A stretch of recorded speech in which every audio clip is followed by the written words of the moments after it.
friends, welcome back. I'm Christina, the manager of the Pacific Beach Library. Thank you for joining me for day 21 of our read along together of Roughing It by Mark Twain. It's almost our last day. In fact, it is our second to last day. For those of you who have read with me before, you know that one of my favorite $5 words that I don't get to use very often, except when we're doing these read alouds together, is the word meaning the second to last. If you feel like saying it with me, please do. Today is the penultimate day of our read along together of Roughing It by Mark Twain. Okay, so it's day 21. We're going to read 3 chapters. Before we do, let's have some tea. The tea that I'm having today is the last of the teas that was sent in that set that I got for the tea tasting that I did through Tea Source a while ago. This is the one tea that was in that pack that the gentleman who was leading the workshop did not bother to taste with us. I kind of suspect because it might be related to the fact that this is an herbal tea, which he made a very strong point of saying, or clearly, there are only there's only 2 kinds of tea plants. Most of the teas that you drink are derived from those kinds of teas, and herbal teas are not actually tea, but they're delicious. So this one, he sneaks away by calling it, instead of a tea, he calls it Margaret's Soother. It is comforting, relaxing, and delicious. It is comforting, relaxing, and delicious. This herbal blend is an antidote for stressful times. The ingredients are simply peppermint, licorice root, and clove. And let me tell you, it smells great. I haven't had it yet, but I smelled it when I was putting the loose leaf tea, or herbs, or whatever you want to call it. I'd still call it tea, even though it's an herbal tea. I mean, I know that means it doesn't actually have the tea leaf in it, and that's totally fine. It's still delicious. Oh, it smells so good. That's got to be the peppermint that's really smelling so nice. But yeah, you can smell the clove too.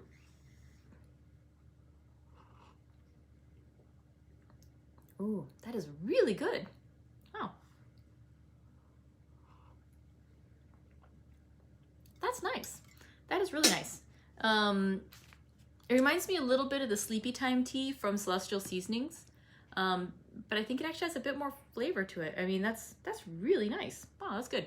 Okay, so let's talk a little bit about what we read yesterday and what we'll read today, of course.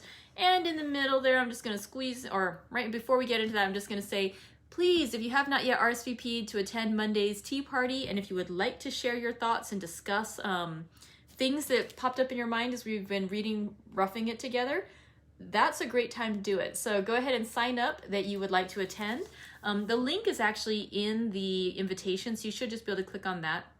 But if you would also like me to send you the meeting ID and the passcode for the Zoom meeting, go ahead and just message me and I'll send that over to you. But otherwise, if you just click on the link that was in the invitation for the event, then you will be able to go right to it and join us on Monday at 3 o'clock. But yeah, if you could please RSVP if you think you're going to attend. It just gives me an idea of how many folks to expect, so we won't sit there and say, oh, wait, let's get started right away, and then have a bunch more people come.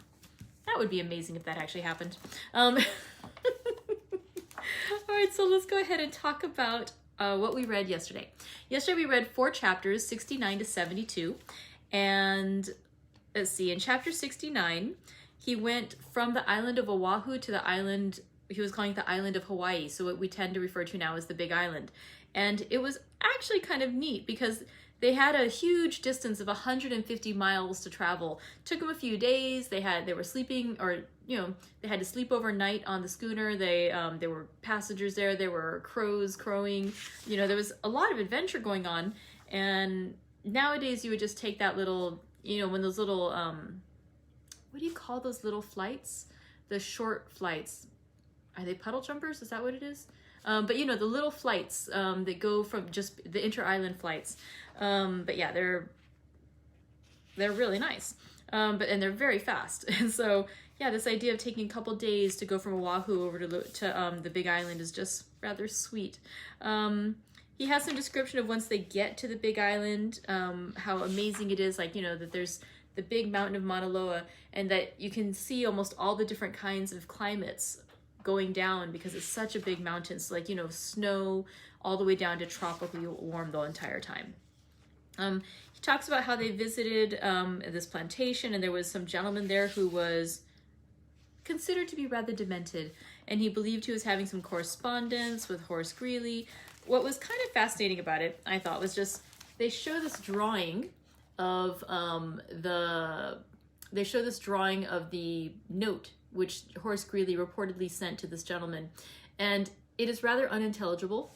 And then it has basically the gentleman who is narrating the story to Mark Twain giving like 5 different possible interpretations of those words. Hello! And so it's a rather amusing bit just about how different each of these interpretations are, and how the man goes on to a whole long, like, I'm pretty sure this is what you're saying. Why would you say this? And then you finally, Horace Greeley writes back with a small bit where that's been written instead and scribed by his assistant, and that's quite legible. But you're never quite sure if it's true, and in fact you kind of think it might not be true at all because the gentleman narrating the story is rather unreliable. So, continuing on in chapter 71, let's see, he talks about the lava flow, he talks about the bay, talks about Captain Cook. This is actually an interesting thing, and they talk about Captain Cook more in the next chapter as well. And they say about how Captain Cook was known for having discovered the Sandwich Islands for the Western world, and that he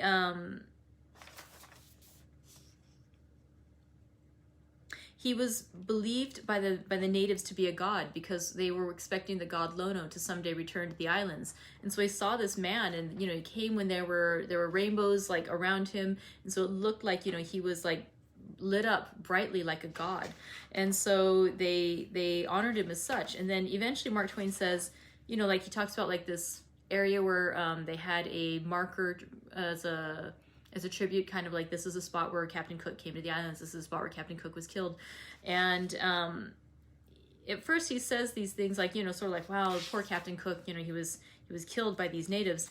And then later on, as he tells the story again, it was sort of like a, Captain Cook kind of had it coming to him because he had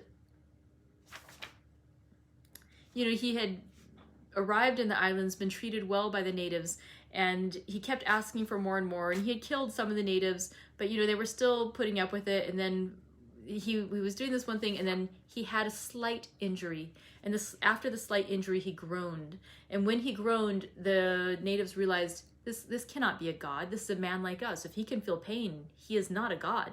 So then they proceeded to murder him, and because he was not the god whom they believed him to be. And so he tells this story and kind of brings it around back to earlier he had talked about Kamehameha I, the one who had died and who had been, his body was brought out from one hut to the other because, the traditions of the time that you only eat in one and not in another. And so in order to give his nourishment, they were moving him around. And they mentioned how his son, Liho, was a little bit, less tied to the old ways than his father had been.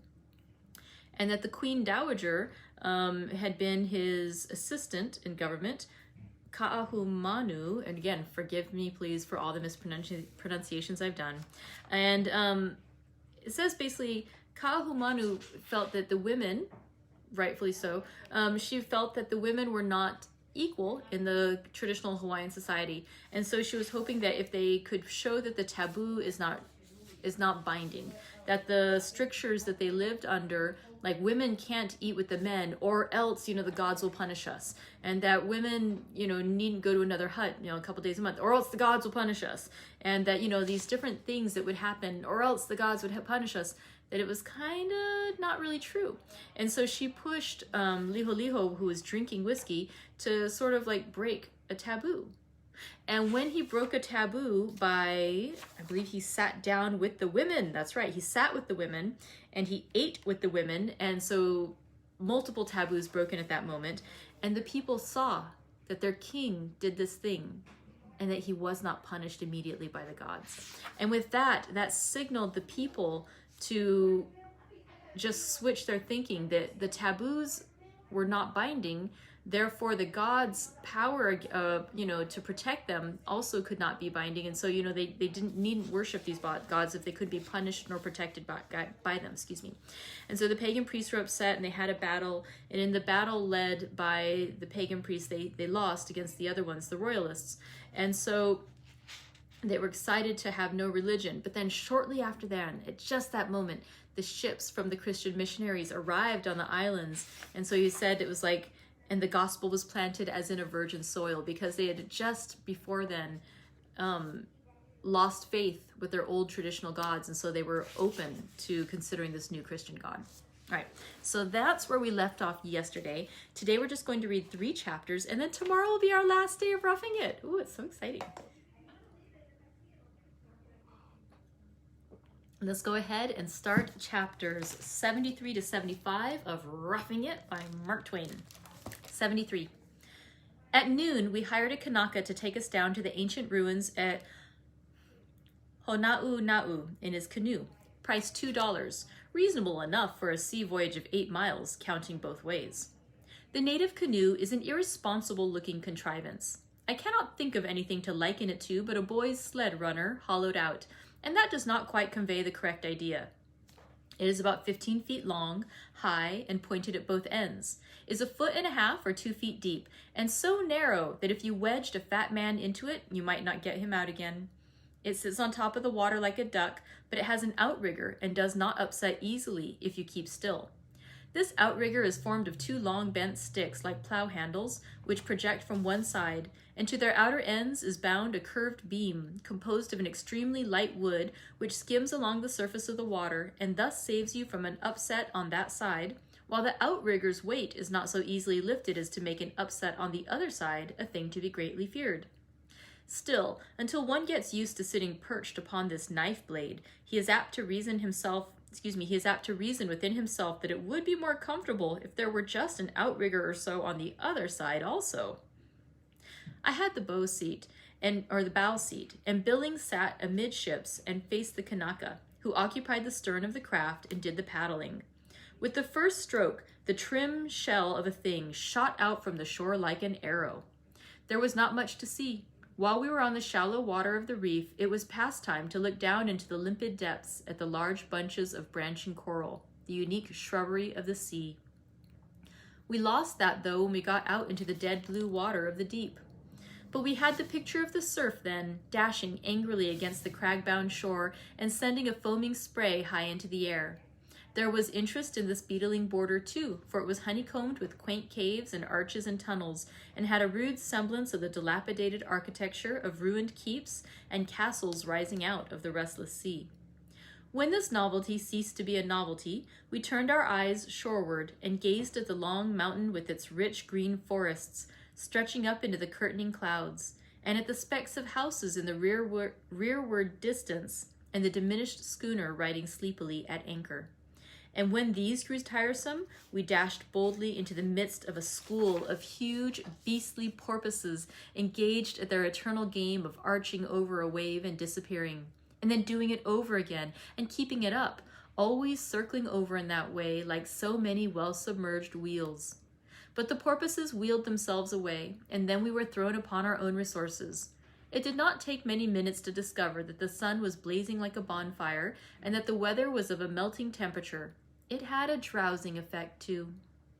In one place we came upon a large company of naked natives, of both sexes and all ages, amusing themselves with the national pastime of surf bathing. Each heathen would paddle 300 or 400 yards out to sea, taking a short board with him, then face the shore and wait for a particularly prodigious billow to come along. At the right moment, he would fling his board upon its foamy crest and himself upon the board, and here he would come whizzing by like a bombshell. It did not seem that a lightning express train could shoot along at a more hair-lifting speed. I tried surf bathing once subsequently, but made a failure of it. I got the board placed right and at the right moment too, but missed the connection myself. The board struck the shore in 3/4 seconds without any cargo, and I struck the bottom about the same time with a couple of barrels of water in me. None but natives ever master the art of surf bathing thoroughly.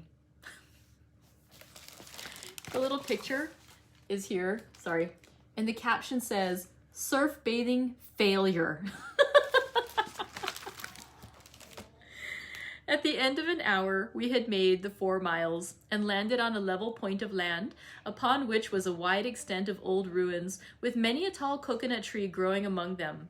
Here was the ancient city of refuge, a vast enclosure whose stone walls were 20 feet thick at the base and 15 feet high, an oblong square, 1,040 feet one way and a fraction under 700 the other. Within this enclosure, in early times, has been 3 rude temples, each 210 feet long by 100 wide and 13 high. In those days, if a man killed another anywhere on the island, the relatives were privileged to take the murderer's life, and then a chase for life and liberty began, the outlawed criminal flying through pathless forests and over mountain and plain, with his hopes fixed upon the protecting walls of the city of refuge, and the avenger of blood following hotly after him. Sometimes the race was kept up to the very gates of the temple, and the panting pair sped through long files of excited natives who watched the contest with flashing eyes and dilated nostril, encouraging the hunted refugee with sharp, inspiriting ejaculations, and sending up a ringing shout of exultation when the saving gates closed upon him, and the cheated pursuer sank exhausted at the threshold. But sometimes the flying criminal fell under the hand of the avenger at the very door, when one more brave stride, one more brief second of time would have brought his feet upon the sacred ground and barred him against all harm. Where did these isolated pagans get this idea of a city of refuge, this ancient Oriental custom? This old sanctuary was sacred to all, even to rebels in arms and invading armies. Once within its walls, and confession made to the priest and absolution obtained, the wretch with the price upon his head could go forth without fear and without danger. He was taboo, and to harm him was death. The routed rebels in the lost battle for idolatry fled to this place to claim sanctuary, and many were thus saved. Close to the corner of the great enclosure is a round structure of stone, some 6 or 8 feet high, with a level top about 10 or 12 in diameter. This was the place of execution. A high palisade of coconut piles shut out the cruel scenes from the vulgar multitude. Here criminals were killed, the flesh stripped from the bones and burned, and the bones secreted in holes in the body of the structure. If the man had been guilty of a high crime, the entire corpse was burned. The walls of the temple are a study. The same food for speculation that is offered the visitor to the pyramids of Egypt, he will find here. The mystery of how they were constructed by a people unacquainted with science and mechanics. The natives have no invention of their own for hoisting heavy weights. They had no beasts of burden, and they have never even shown any knowledge of the properties of the lever. Yet some of the lava blocks quarried out, brought over rough, broken ground, and built into this wall, 6 or 7 feet from the ground, are of prodigious size and would weigh tons. How did they transport and how raise them? Both the inner and outer surfaces of the walls present a smooth front and are very creditable specimens of masonry. The blocks are of all manner of shapes and sizes, but yet are fitted together with the neatest exactness. The gradual narrowing of the wall from the base upward is accurately preserved. No cement was used, but the edifice is firm and compact and is capable of resisting storm and decay for centuries. Who built this temple, and how was it built, and when, are mysteries that may never be unraveled.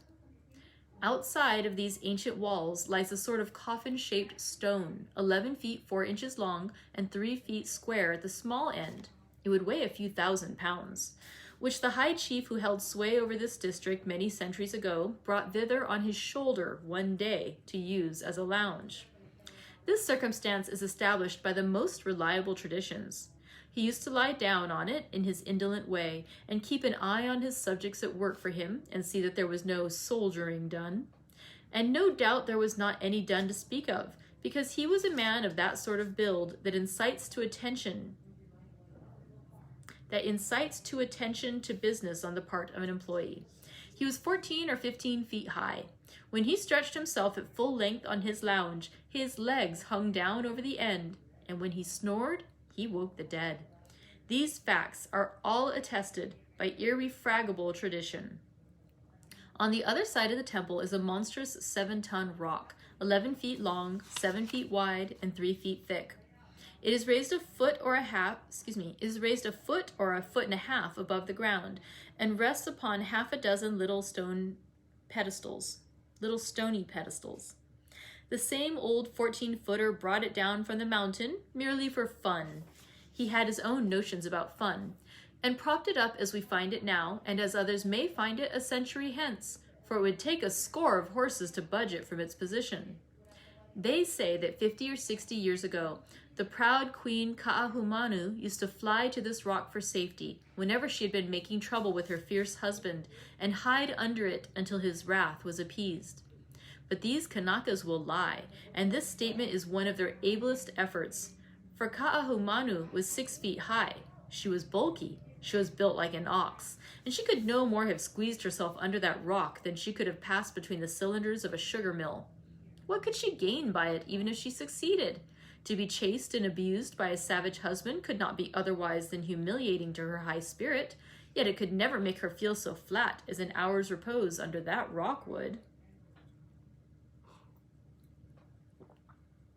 We walked a mile over a raised macadamized road of uniform width, a road paved with flat stones and exhibiting in its every detail a considerable degree of engineering skill. Some say that wise old pagan, Kamehameha I, planned and built it, but others say it was built so long before his time that the knowledge of who constructed it has passed out of the traditions. In either case, however, as the handiwork of an untaught and degraded race, it is a thing of pleasing interest. The stones are worn and smooth and pushed apart in places, so that the road has the exact appearance of those ancient paved highways leading out of Rome, which one sees in pictures. The object of our tramp was to visit a great natural curiosity at the base of the foothills, a congealed cascade of lava. Some old forgotten volcanic eruption sent its broad river of fire down the mountainside here, and it poured down in a great torrent from an overhanging bluff some 50 feet high to the ground below. The flaming torrent cooled in the winds from the sea and remains there today, all seamed and frothed and rippled a petrified Niagara. It is very picturesque, and withal so natural that one might almost imagine it still flowed. A smaller stream trickled over the cliff and brought up an isolated pyramid about 30 feet high, which has the semblance of a mass of large gnarled and knotted vines and roots and stems intricately twisted and woven together. We passed in behind the cascade in the pyramid and found the bluff pierced by several cavernous tunnels, whose crooked courses we followed a long distance. 2 of these winding tunnels stand as proof of nature's mining abilities. Their floors are level, and they are 7 feet wide, and their roofs are gently arched. Their height is not uniform, however.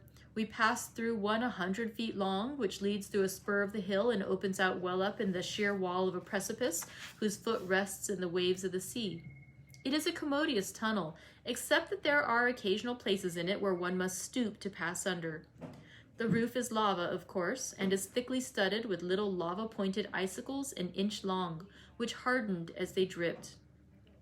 They project as closely together as the iron teeth of a corn sheller, and if one will stand up straight and walk any distance there, he can get his hair combed free of charge. Now, chapter 74. We got back to the schooner in good time, and then sailed down to Kau, where we disembarked and took final leave of the vessel. Next day, we bought horses and bent our way over the summer-clad mountain terraces toward the great volcano of Kilauea. We made nearly a 2 days' journey of it, but that was on account of laziness. Towards sunset on the second day, we reached an elevation of some 4,000 feet above sea level, and as we picked our careful way through billowy wastes of lava long generations ago stricken dead and cold in the climax of its tossing fury, we began to come upon signs of the near presence of the volcano, signs in the nature of ragged fissures that discharged jets of sulfurous vapor into the air, hot from the molten ocean down in the bowels of the mountain. Shortly the crater came into view. I have seen Vesuvius since, but it was a mere toy, a child's volcano, a soup kettle compared to this. Mount Vesuvius is a shapely cone 3,600 feet high, its crater an inverted cone only 300 feet deep, and not more than 1,000 feet in diameter, if as much as that. its fires meager, modest, and docile. But here was a vast, perpendicular walled cellar, 900 feet deep in some places, 1,300 in others, level floored, and 10 miles in circumference. Here was a yawning pit upon whose floor the armies of Russia could camp and have room to spare. Perched upon the edge of the crater at the opposite end from where we stood was a small lookout house, say 3 miles away. It assisted us, by comparison, to comprehend and appreciate the great depth of the basin. It looked like a tiny martin box clinging at the eaves of a cathedral. After some little time spent in resting and looking and ciphering, we hurried on to the hotel. By the path, it is 1/2 mile from the volcano house to the lookout house. After a hearty supper, we waited until it was thoroughly dark and then started to the crater. The first glance in that direction revealed a scene of wild beauty. There was a heavy fog over the crater, and it was splendidly illuminated by the glare from the fires below. The illumination was 2 miles wide and 1 mile high, perhaps. And if you ever, on a dark night and at a distance, beheld the light from 30 or 40 blocks of distant buildings all on fire at once, reflected strongly against overhanging clouds, you can form a fair idea of what this looked like. A colossal column of smoke towered to a great height in the air immediately above the crater, and the outer swell of every one of its vast folds was dyed with a rich crimson luster, which was subdued to a pale rose tint in the depressions between. It glowed like a muffled torch and stretched upward to a dizzy height toward the zenith. I thought it just possible that its like had not been seen since the children of Israel wandered on their long march through the desert so many centuries ago, over a path illuminated by the mysterious pillar of fire. And I was sure that I now had a vivid conception of what the majestic pillar of fire was like, which almost amounted to a revelation.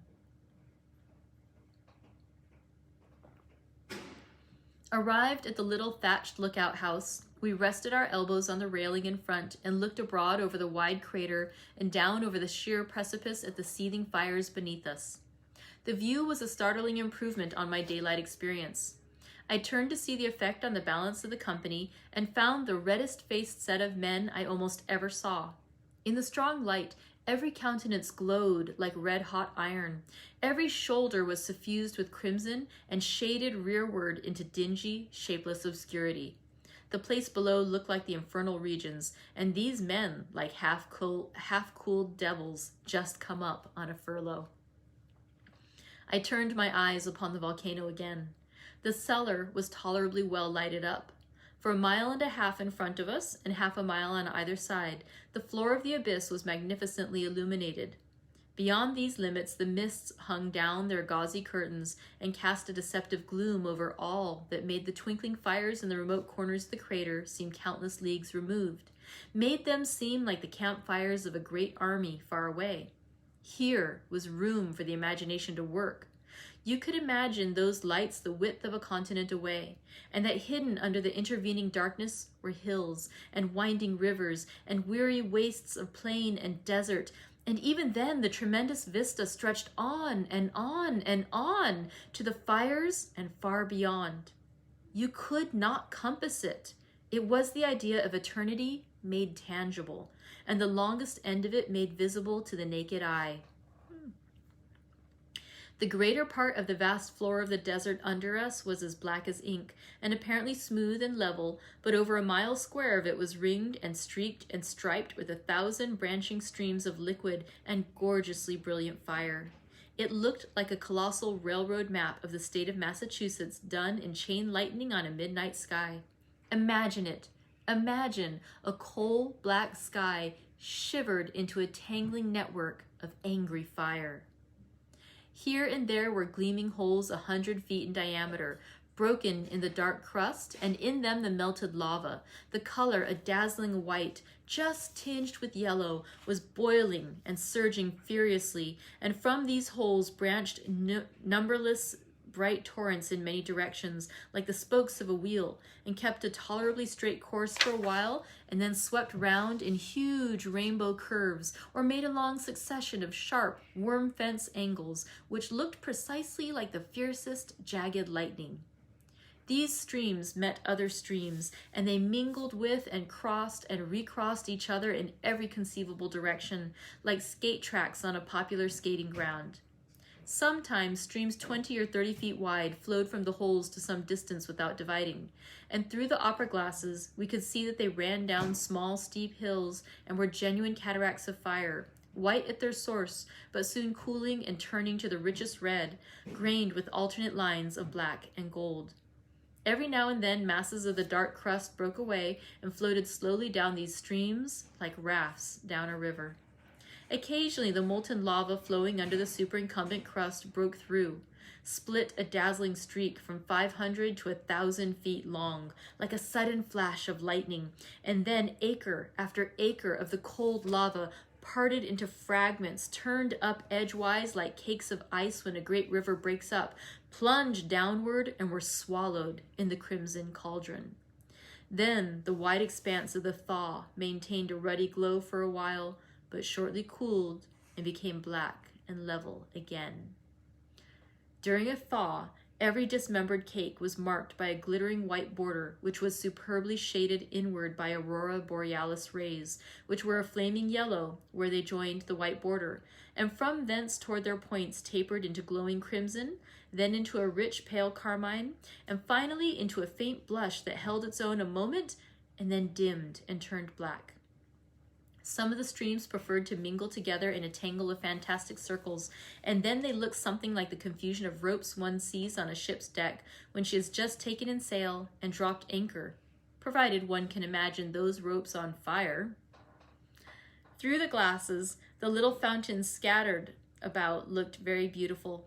They boiled and coughed and spluttered and discharged sprays of stringy red fire, of about the consistency of mush, for instance, from 10 to 15 feet into the air, along with a shower of brilliant white sparks, a quaint and unnatural mingling of gouts of blood and snowflakes.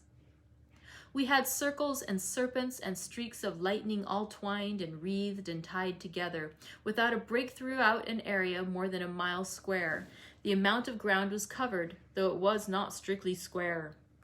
And it was with a feeling of placid exultation that we reflected that many years had elapsed since any visitor had seen such a splendid display, since any visitor had seen anything more than the now snubbed and insignificant North and South lakes in action.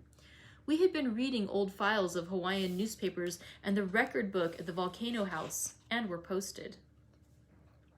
I could see a North Lake lying out on the black floor away off in the outer edge of our panorama, and knitted to it by a webwork of lava streams. In its individual capacity, it looked very little more respectable than a schoolhouse on fire. True, it was about 900 feet long and 200 or 300 wide, but then, under the present circumstances, it necessarily appeared rather insignificant, and besides, it was so distant from us. I forgot to say that the noise made by the bubbling lava is not great, heard as we heard it from our lofty perch. It makes 3 distinct sounds, a rushing, a hissing, and a coughing or puffing sound. And if you stand on the brink and close your eyes, it is no trick at all to imagine that you are sweeping down a river on a large, low-pressure steamer, and that you hear the hissing of the steam about her boilers, the puffing from her escape pipes, and the churning rush of the water abaft her wheels. The smell of sulfur is strong, but not unpleasant to a sinner. We left the lookout house at 10 o'clock in a half-cooked condition because of the heat from Pele's furnaces, and wrapped up in blankets, for the night was cold, we returned to our hotel. And now chapter 74. The next night was appointed for a visit to the bottom of the crater, for we desired to traverse its floor and see the North Lake of fire, which lay 2 miles away toward the further wall. After dark, 6 of us set out with lanterns and native guides, and we climbed down a crazy 1,000-foot pathway in a crevice fractured in the crater wall, and reached the bottom in safety. The eruption of the previous evening had spent its force, and the floor looked black and cold.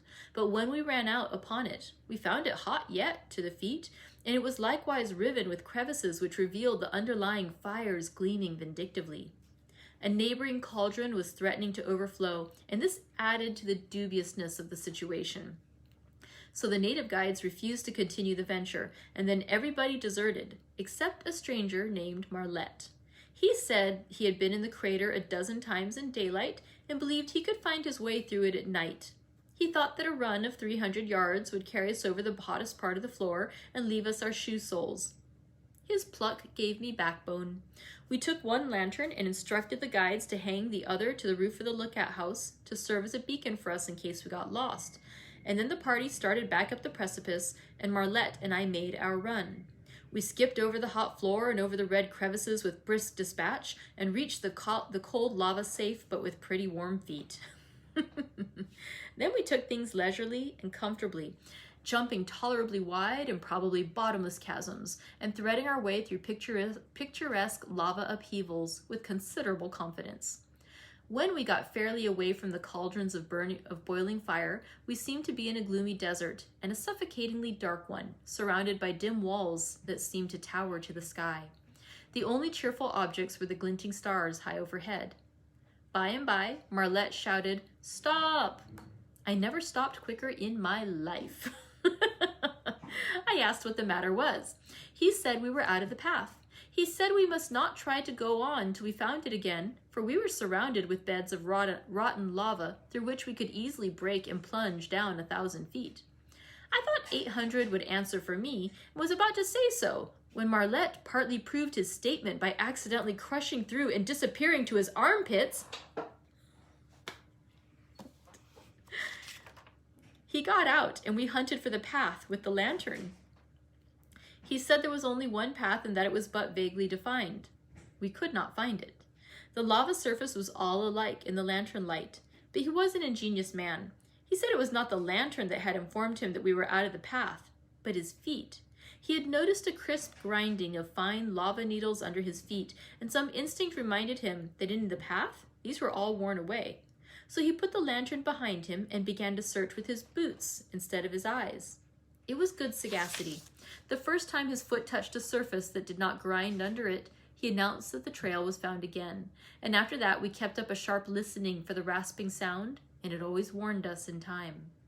It was a long tramp, but an exciting one. We reached the North Lake between 10 and 11 o'clock and sat down on a huge overhanging lava shelf, tired but satisfied. The spectacle presented was worth coming double the distance to see. Under us and stretching away before us was a heaving sea of molten fire of seemingly limitless extent. The glare from it was so blinding that it was some time before we could bear to look upon it steadily. It was like gazing at the sun at noonday, except the glare was not quite so white. At unequal distances all around the shores of the lake were nearly white-hot chimneys or hollow drums of lava, 4 or 5 feet high, and up through them were bursting gorgeous sprays of lava gouts and gem spangles, some white, some red, and some golden, a ceaseless bombardment and one that fascinated the eye with its unapproachable splendor. The more distant jets, sparkling up through an intervening gossamer veil of vapor, seemed miles away, and the further the curving ranks of fiery fountains receded, the more fairy-like and beautiful they appeared.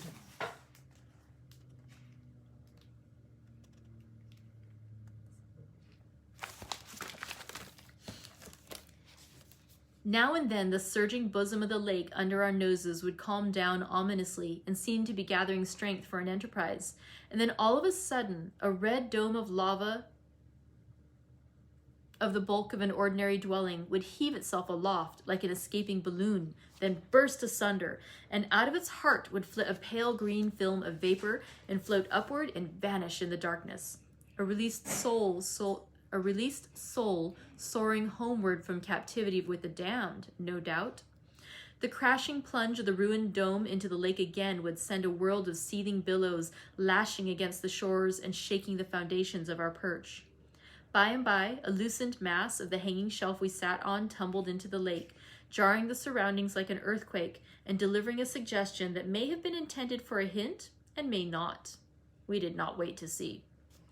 We got lost again on our way back and were more than an hour hunting for the path. We were where we could see the beacon lantern at the lookout house at the time, but thought it was a star and paid no attention to it. We reached the hotel at 2 o'clock in the morning, pretty well fagged out. Kilauea never overflows its vast crater, but bursts a passage for its lava through the mountainside when relief is necessary. And then the destruction is fearful. About 1840, it rent its overburdened stomach and sent a broad river of fire careering down to the sea, which swept away forests, huts, plantations, and everything else that lay in its path. The stream was 5 miles broad in places and 200 feet deep, and the distance it traveled was 40 miles. It tore up and bore away acre patches of land on its bosom like rafts, rocks, trees, and all intact. At night, the red glare was visible 100 miles at sea, and at a distance of 40 miles, fine print could be read at midnight. The atmosphere was poisoned with sulfurous vapors and choked with falling ashes, pumice stones, and cinders. Countless columns of smoke rose up and blended together in a tumbled canopy that hid the heavens and glowed with a ruddy flush reflected from the fires below. Here and there, jets of lava sprung hundreds of feet into the air and burst into rocket sprays that returned to earth in a crimson rain. And all the while, the laboring mountain shook with nature's great palsy and voiced its distress in moanings and the muffled booming of subterranean thunders. Fishes were killed for 20 miles along the shore where the lava entered the sea. The earthquakes caused some loss of human life, and a prodigious tidal wave swept inland, carrying everything before it and drowning a number of natives. The devastation consummated along the route traversed by the river of lava was complete and incalculable. Only a Pompeii and a Herculaneum were needed at the foot of Kilauea to make the story of the eruption immortal.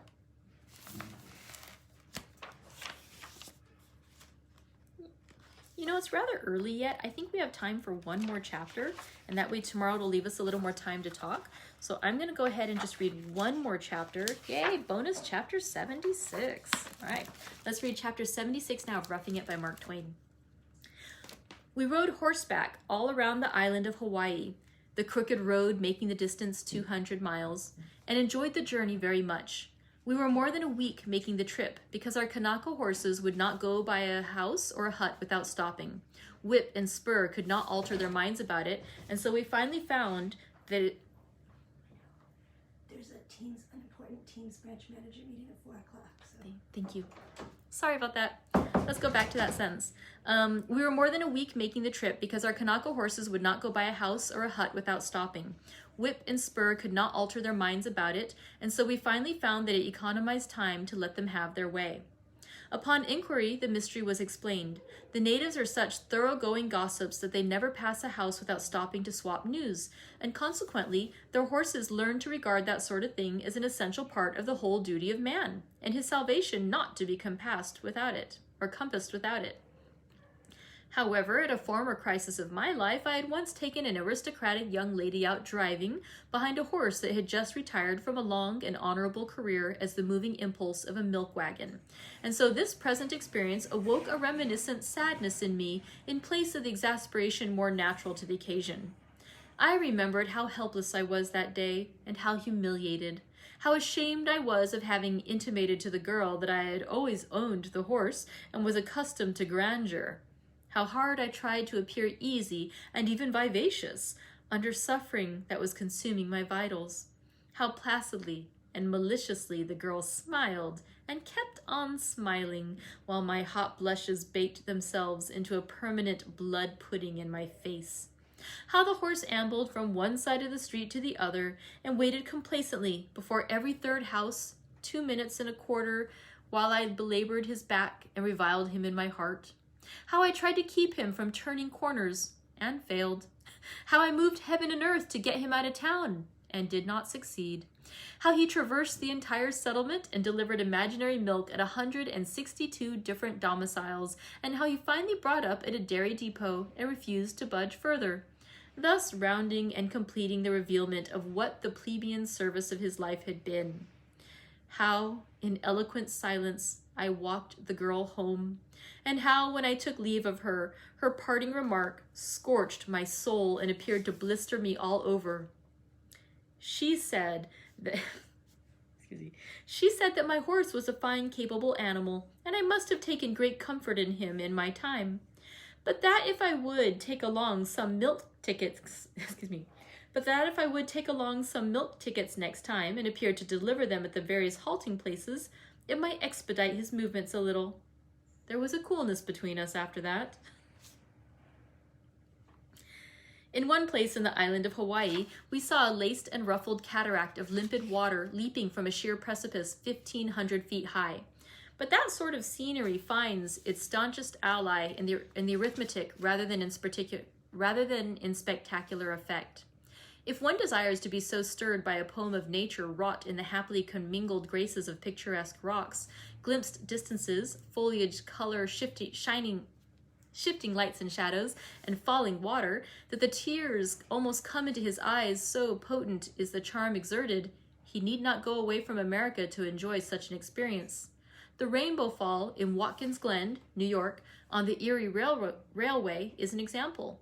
It would recede into pitiable insignificance if the callous tourists drew an arithmetic on it, but left to compete for the honors simply on scenic grace and beauty, the grand, the august, and the sublime being barred the contest, it would challenge the old world and the new to produce its peer.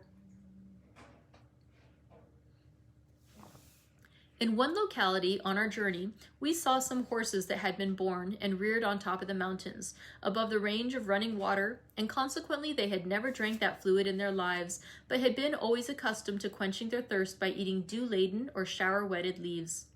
And now it was destructively funny to see them sniff suspiciously at a pail of water, and then put in their noses and try to take a bite out of the fluid, as if it were a solid. Finding it liquid, they would snatch their heads and fall to trembling, snorting, and showing other evidences of fright. When they became convinced at last that the water was friendly and harmless, they thrust in their noses up to their eyes, brought out a mouthful of the water, and proceeded to chew it complacently. We saw a man coax, kick, and spur one of them 5 or 10 minutes before he could make it cross a running stream. It spread its nostrils, distended its eyes, and trembled all over, just as horses customarily do in the presence of a serpent. And for aught I know, it thought the crawling stream was a serpent. In due course of time, our journey came to an end at Kauaihae, but then it says usually pronounced Toahi or Toahai. And before we find fault with this elaborate orthographical method of arriving at such an unostentatious result, let us lop off the ugh from our word though. I made this horseback trip on a mule. I paid $10 for him at Ka'u, added 4 to get him shod, rode him 200 miles, and then sold him for $15. I marked the circumstance with a white stone in the absence of chalk, for I never saw a white stone that a body could mark anything with, though out of respect for the ancients I have tried it often enough. For up to that day and date, it was the first strictly commercial transaction I had ever entered into, and come out winner. We returned to Honolulu, and from thence sailed to the island of Maui, and spent several weeks there very pleasantly. I still remember, with a sense of indolent luxury, a picnicking excursion to a romantic gorge there called the Iao Valley. The trail lay along the edge of a brawling stream in the bottom of a gorge, a shady route, for it was well roofed with the verdant domes of forest trees. Through openings in the foliage, we glimpsed picturesque scenery that revealed ceaseless changes and new charms with every step of our progress. Perpendicular walls from 1 to 3,000 feet high guarded the way, and were sumptuously plumed with varied foliage in places, and in places swathed in waving ferns. Passing shreds of cloud trailed their shadows across these shining fronts, mottled them with blots.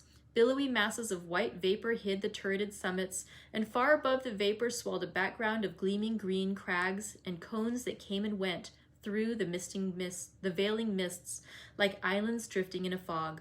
Sometimes the cloudy curtain descended till half the canyon wall was hidden, then shredded gradually away till only airy glimpses of the ferny front appeared through it. then swept aloft and left it glorified in the sun again. Now and then, as our position changed, rocky bastions swung out from the wall, a mimey ruin of castellated ramparts and crumbling towers clothed with mosses and hung with garlands of swaying vines. And as we moved on, they swung back again and hid themselves once more in the foliage. Presently, a verdure-clad needle of stone, 1,000 feet high, stepped out from behind a corner and mounted guard over the mysteries of the valley. It seemed to me that if Captain Cook needed a monument, here was one ready-made.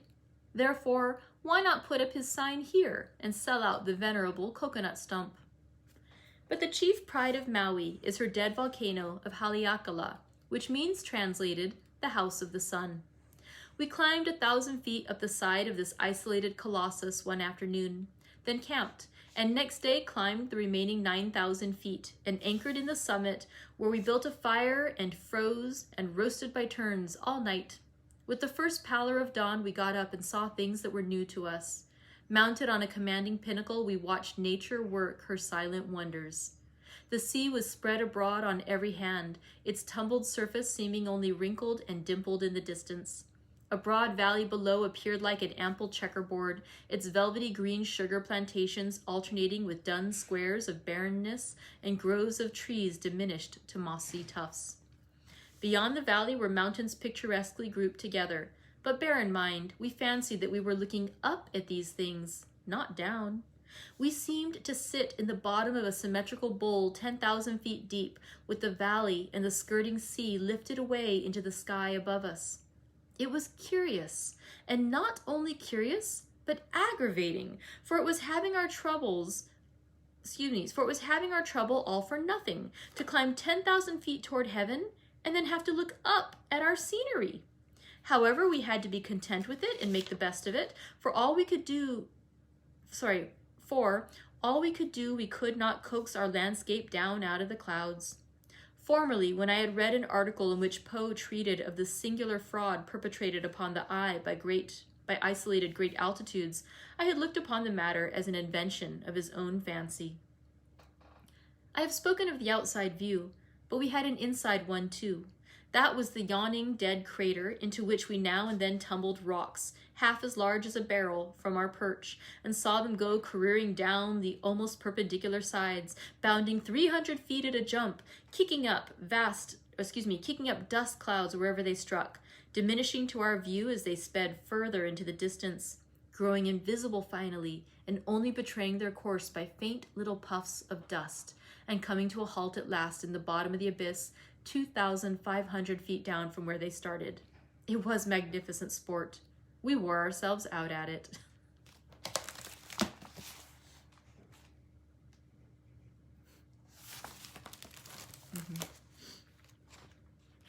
The crater of Vesuvius, as I have remarked before, is a modest pit about 1,000 feet deep and 3,000 in circumference. That of Kilauea is somewhat deeper and 10 miles in circumference. But what are either of them compared to the vacant stomach of Haleakala? I will not offer any figures of my own, but give official ones, those of Commander Wilkes, USN, who surveyed it and testifies that it is 27 miles in circumference. If it had a level bottom, it would make a fine site for a city like London. It must have afforded a spectacle worth contemplating in the old days when its furnaces gave full rein to their anger. Presently, vagrant white clouds came drifting along, high over the sea and the valley. Then they came in couples and groups, then in imposing squadrons. Gradually joining their forces, they banked themselves solidly together, 1,000 feet under us, and totally shut out land and ocean. Not a vestige of anything was left in view, but just a little of the rim of the crater, circling away from a pinnacle whereon we sat, for a ghastly procession of wanderers from the filmy hosts without had drifted through a chasm in the crater wall and filed round and gathered and sunk and blended together till the abyss was stored to the brim with a fleecy fog. Thus banked, motion ceased, and silence reigned. Clear to the horizon, league on league, the snowy floor stretched without a break. Not level, but in rounded folds, with shallow creases between, and with here and there stately piles of vapory architecture lifting themselves aloft out of the common plain.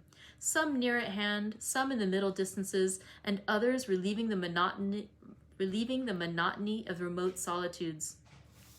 There was little conversation for the impressive scene overawed speech. I felt like the last man, neglected of the judgment and left pinnacled in mid-heaven, a forgotten relic of a vanished world. While the hush yet brooded, the messengers of the coming resurrection appeared in the east.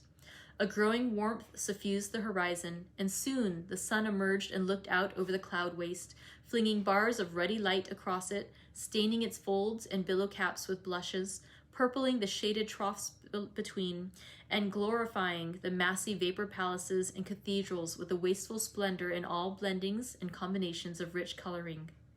It was the sublimest spectacle I ever witnessed, and I think the memory of it will remain with me always. Wow. That concludes today's reading. I'm so glad we read the extra chapter. After that description of Kilauea and then coming over to see Haleakala, it was a beautiful way to end the day. So thank you very much for joining us today. I look forward to seeing you tomorrow. Tomorrow is, as I mentioned, the very last day of our read-along together of Roughing It by Mark Twain. I should hold that up because I love saying it and holding up Roughing It by Mark Twain. If you have not yet signed up for the tea party on Monday and you would like to, go do it. Now's the time. All right. I'll see you later, friends. Hope you have a great rest of your day, and let's try to plan something fun for tomorrow. Maybe I'll try to find a special tea. Take care, friends. Bye.